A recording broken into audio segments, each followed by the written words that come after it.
एक दिन सुबह का समय था। हल्की सी धूप घर के शिखर पर और खिड़कियों पर पड़ रही थी। सुनहरी किरणें मानो आशीर्वाद बरसा रही हों। मंदिर के बाहर भीड़ धीरे धीरे बढ़ रही थी। हर कोई अपने अपने मन में मनोकामना लिए हुए खड़ा था। फूल, प्रसाद और धूप बत्ती की खुशबू हवा में घुली हुई थी। उसी भीड़ में एक बड़ी सी चमकदार कार मंदिर के सामने आकर रुकी। उसकी चमक दूर से ही आंखों को चकाचौंध कर देने वाली थी। लोग ठिठक कर देखने लगे, क्योंकि यह साधारण गाड़ी नहीं थी, बल्कि करोड़ों की कीमत वाली गाड़ी थी। कार का गेट खुला। अंदर से एक महिला बाहर आई। उसकी चाल में एक भरोसा था, लेकिन चेहरे पर थोड़ी थकान और कुछ दर्द भी छुपा था। ये थी नेहा, जिसने कभी अपने पति के साथ एक छोटे से घर में अपने दिन गुजारे थे। आज वह 3 करोड़ के कार की मालकिन थी। महंगे कपड़े, गहने और सुर्खियों में रहने वाली हैसियत। लेकिन इस वैभव के पीछे एक लंबा कड़वा अतीत था, जिसे शायद वह भूलना चाहती थी। नेहा ने मंदिर के सीढ़ियों की ओर कदम बढ़ाए। उसी समय उसकी नज़र सीढ़ियों के सबसे नीचे बैठे एक दुबले पतले बिखरे बालों वाले आदमी पर पड़ी। उसके सामने एक जस्ते का कटोरा रखा था, जिसमें कुछ सिक्के पड़े थे।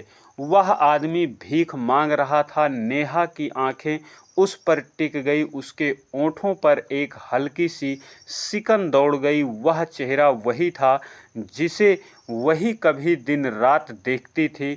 वह आदमी कोई और नहीं, बल्कि उसका पूर्व पति अखिलेश था।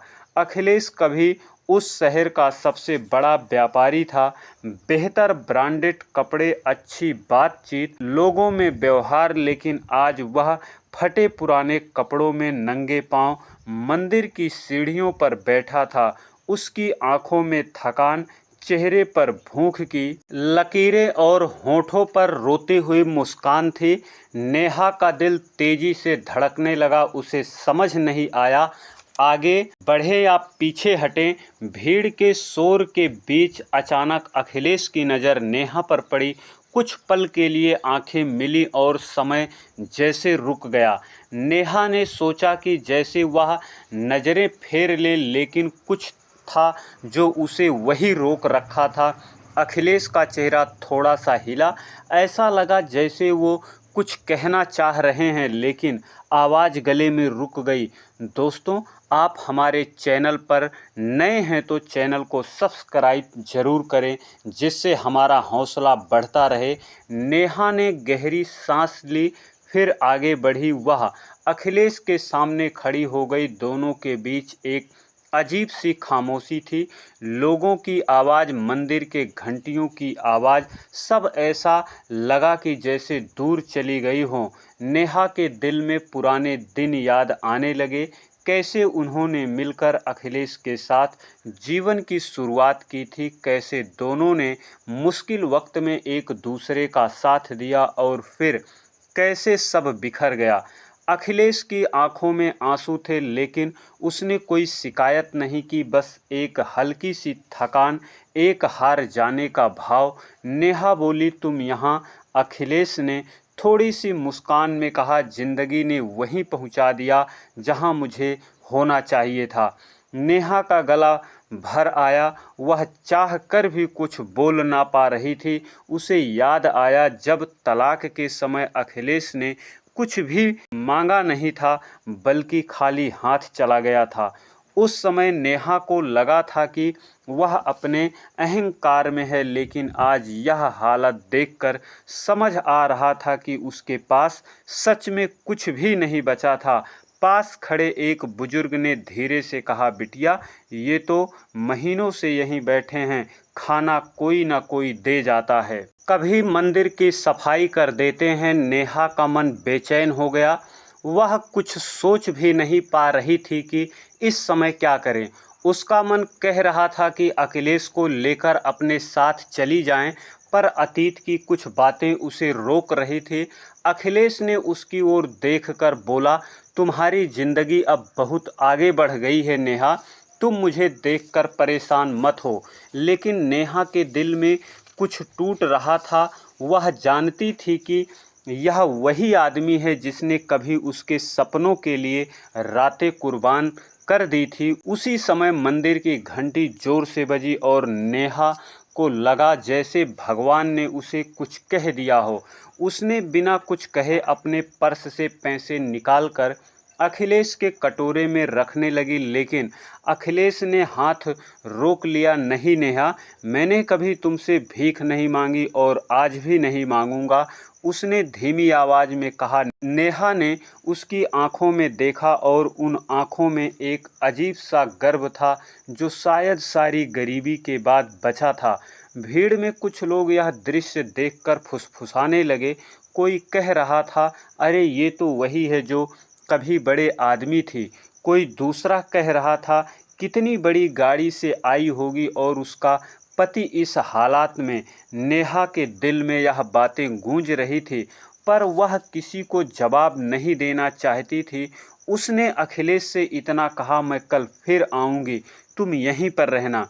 अखिलेश ने कुछ नहीं कहा, बस थोड़ी सी मुस्कान दी। नेहा मुड़कर चली गई, लेकिन उसके कदम भारी थे।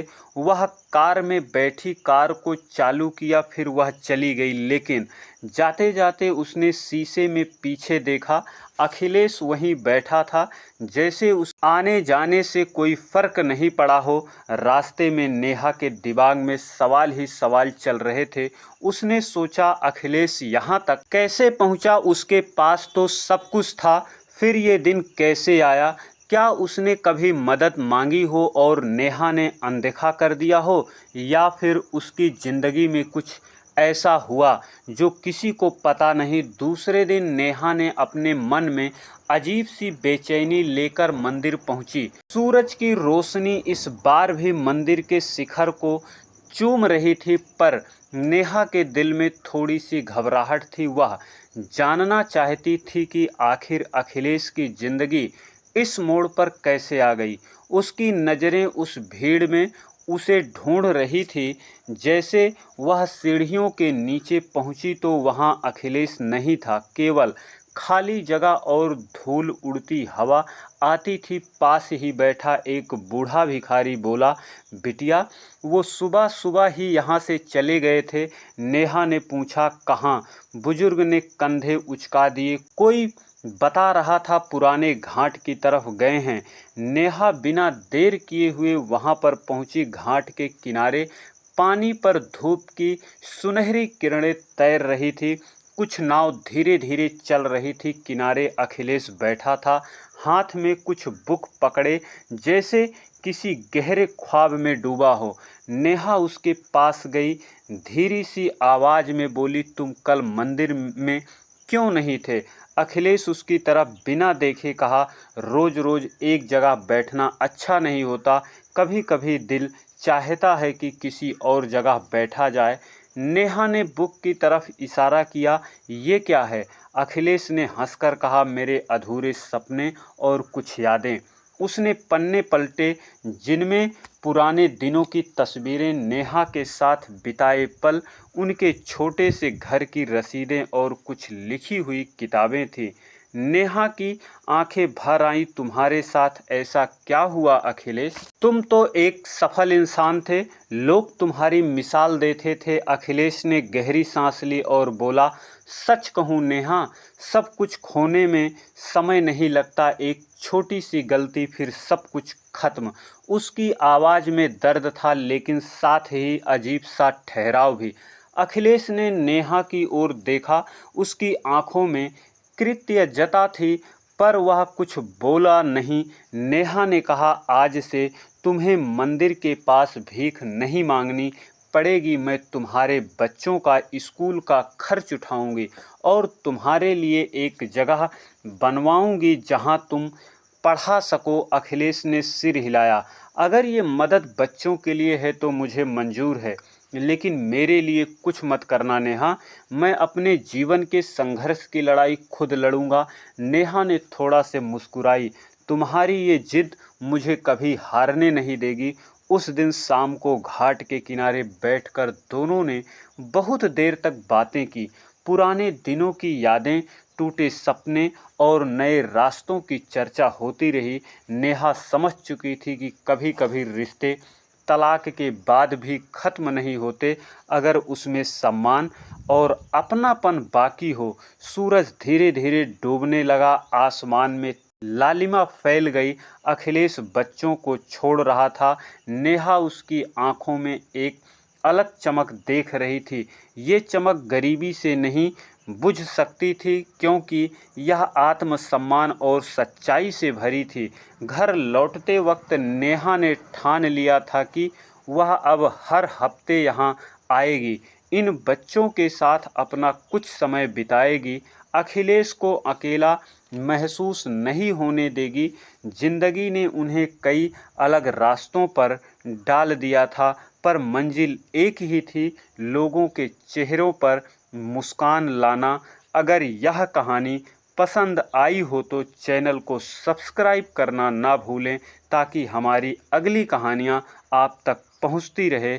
आप सभी को बहुत बहुत धन्यवाद।